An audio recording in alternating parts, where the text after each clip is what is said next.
Perception. Locke asserts that our contact with the world is mediated through our perceptions, not direct interactions with physical objects.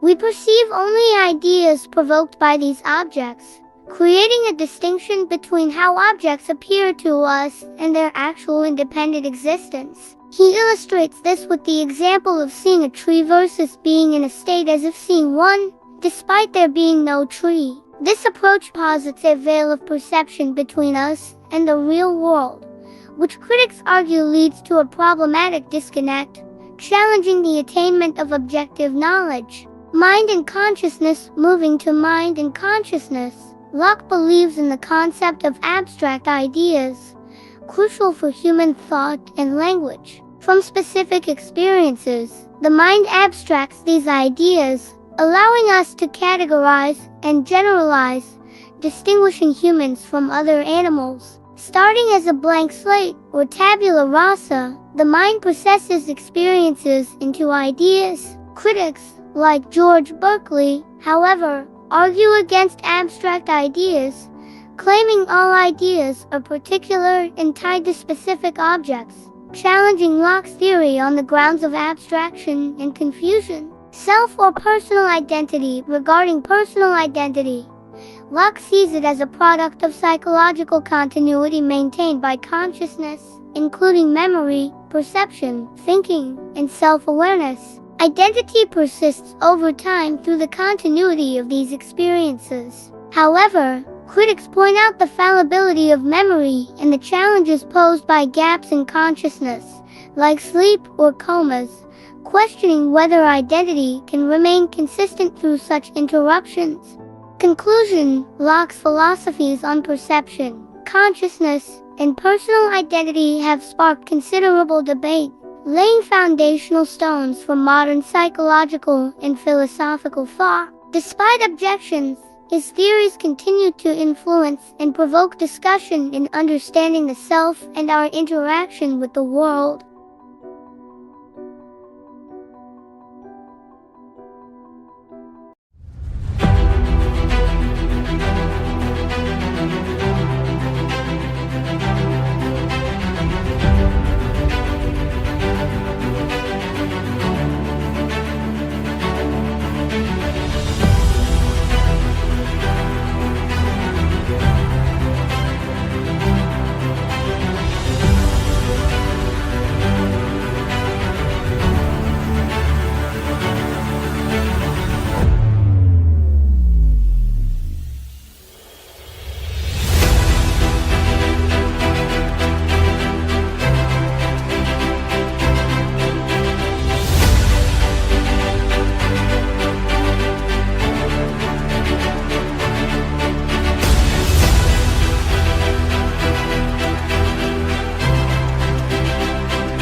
Let's talk about Berkeley's main idea on perception.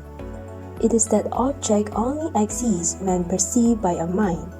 He famously said, "Esse est percipi," meaning reality only exists as perceived.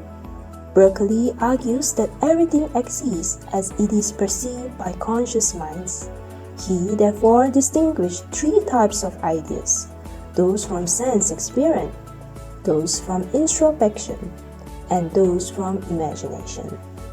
When it comes to mind consciousness, Berkeley also questioned the existence of material substance outside the mind.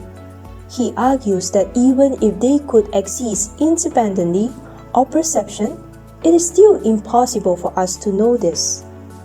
He therefore challenges perceiver to conceive of sound or figure existing without being perceived, finding it also as a contradiction. When it comes to self and personal identity, Berkeley believes the self is a continuation of perceptions. He rejects the idea of a stable, unperceived self or substance, finding it unintelligible. Personal identity for him is constituted by a continuous stream of perception and experience. For comparative views, what is convergence for Berkeley is that both Berkeley and Locke reject the notion of material substance existing independently of perception. They both emphasize the role of the mind in shaping reality from different perspectives. When it comes to divergence, mind and consciousness, Berkeley's idealism leads to skepticism about the nature of consciousness independent of perception. He emphasized the role of perception in constituting reality, suggesting that consciousness is fundamentally connected to the act of perceiving. But Locke, recognizing the importance of sensory experience in shaping consciousness, presents a more substantial view of consciousness that extends beyond immediate perception.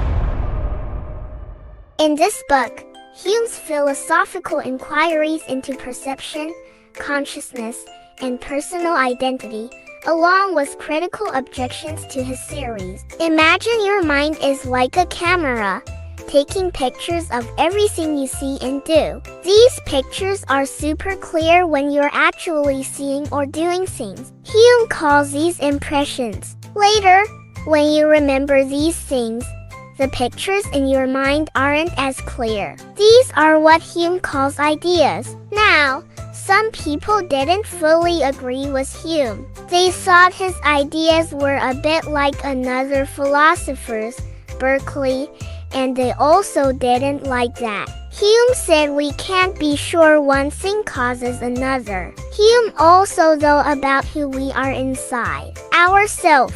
He said our mind is like a movie, with lots of different scenes and no fixed story. This means we're not just one thing all the time. We change. But this idea had its own problems. People wondered how we can be the same person today as we were yesterday if we're always changing. If we apply this to a human context, we might consider a person who goes through changes throughout their life, whether they be physical, mental, or emotional. The question then becomes, if a person changes their beliefs, gains new experiences, or even undergoes physical changes, are they still the same person?